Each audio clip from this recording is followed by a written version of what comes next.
Game changer event first of its kind like డల్లాస్లో జరగబోతుంది. ఎలా జరగబోతుంది, ఏంటి దాని స్పెషాలిటీ?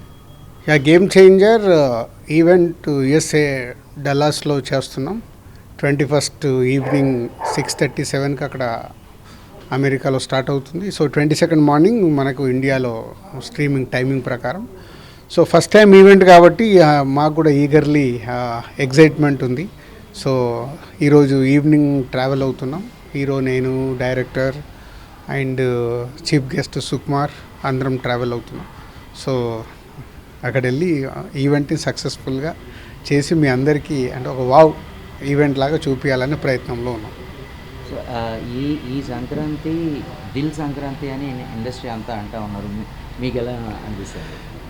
ఈ సంక్రాంతికి 3 సినిమాలు రిలీజ్ కాబోతున్నాయి. గేమ్ చేంజర్ 10th, అలాగే డాకు మహారాజ్ 12th, సంక్రాంతికి వస్తున్నాం 14th.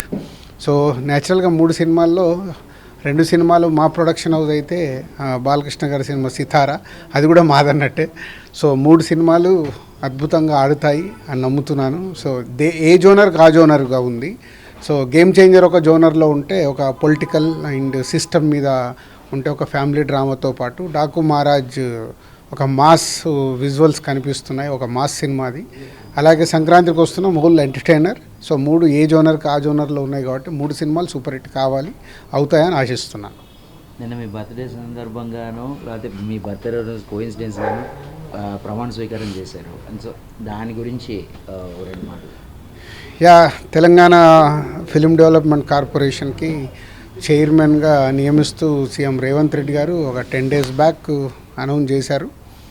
సో నన్ను ఎఫ్డీసీ చైర్మన్గా ఉండమని అడగడము, సరే ఇటు ఫిలిం ఇండస్ట్రీకి అటు గవర్నమెంట్కి మధ్యలో ఒక వారధిలాగా ఉంటూ హైదరాబాద్లో ఉన్న ఈ డెవలప్మెంట్స్ ఫిలిం ఇండస్ట్రీకి ఉపయోగపడాలి, అలాగే హైదరాబాద్ ఇటు తెలంగాణకు ఉపయోగపడాలి.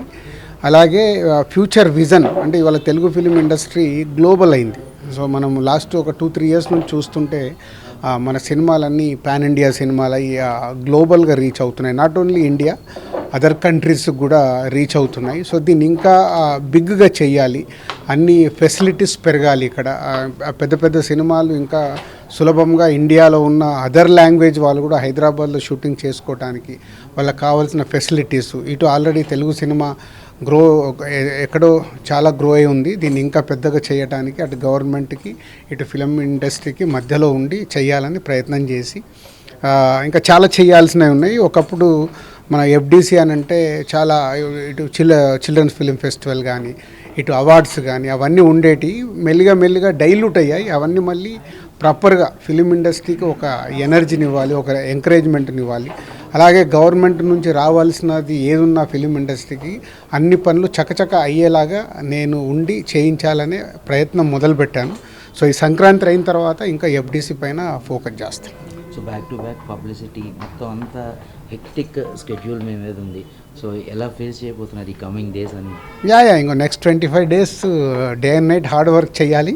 ఎందుకంటే ఇప్పుడు రాబోతున్న సినిమాలు సక్సెస్ఫుల్ సినిమాలుగా కాంటెంట్ రెడీ అయినాయి. అవి ఆడియన్స్ దగ్గరికి సూపర్ హిట్ రేంజ్కి తీసుకెళ్లాలంటే ఓల్డ్ టీమ్స్ 2 సినిమాల టీమ్స్ పనిచేస్తున్నాయి. దానికి నేను వెనకాల ఉంటూ పుషప్ చేస్తూ ఇటు ప్రమోషన్ సైడ్ అటు కాంటెంట్ చెక్ చేస్తూ అన్నీ రీచ్ అయ్యేలాగా చేయాలి. ఒక pan India cinema game changer అన్ని ప్లేస్లకు తిరగాలి, అన్ని ప్లేస్లో అన్ని స్టేట్స్లలో ప్రమోషన్ చేపియాలి. ప్రమోషన్ చేస్తే పాన్ ఇండియా గ్లోబల్గా రిలీజ్ అవ్వాలి. అలాగే సంక్రాంతికి వస్తున్నాం మన తెలుగు స్టేట్స్తో పాటు పక్కన ఇటు కర్ణాటక కానీ, అటు తమిళనాడు, అటు ఓవర్సీస్లో కూడా బాగా ఆడే సినిమా అన్నిటి దగ్గర రీచ్ అయ్యేలాగా ప్రయత్నాలు మొదలుపెట్టాం. సంక్రాంతికి కుమ్మేస్తాం.